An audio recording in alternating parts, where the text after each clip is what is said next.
This week, we're going to be using the technique of working backwards. So here's our introductory problem. Stephen gets the money from an ATM for an afternoon out. He spends 1/3 of it on lunch. With 1/4 of the remainder, he buys a book. 2/3 of what's left goes to buy a new shirt. Half of the remainder goes to a vendor selling Madison's homeless newspaper. And the last $5 pays for parking. How much did he have originally? So if you haven't already done so, pause the video and try this problem on your own.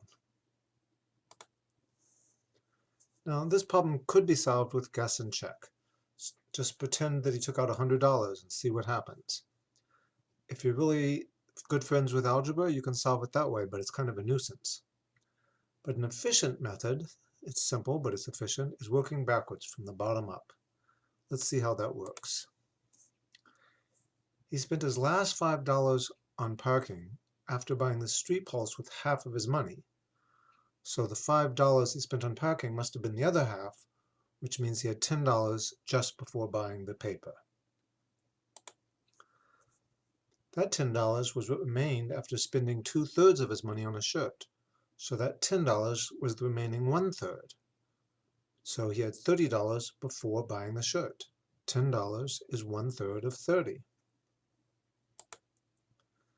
The 30 was after spending 1/4 of his money buying a book. So the 30 was the remaining 3/4.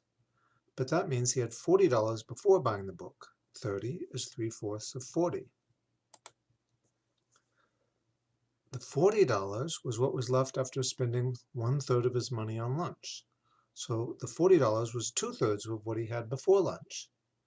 Well, he had $60 before lunch because 40 is 2/3 of 60. And that puts us back at the beginning. So he began with $60. And you can, and you should, check it by taking those $60 and working forwards. One good way of organizing this kind of problem was with a table that looks like this. Here in the middle section we have the event. On the left side we had what happened after that event, and on the right side what must have been true before the event. After paying $5 for parking, he was done. That was his last $5. So before that he had $5. After spending half of his money on the homeless paper, he had $5. So $5 was half of what he had before, so $10. And this is just one way of getting to the answer and organizing the information in a clear way.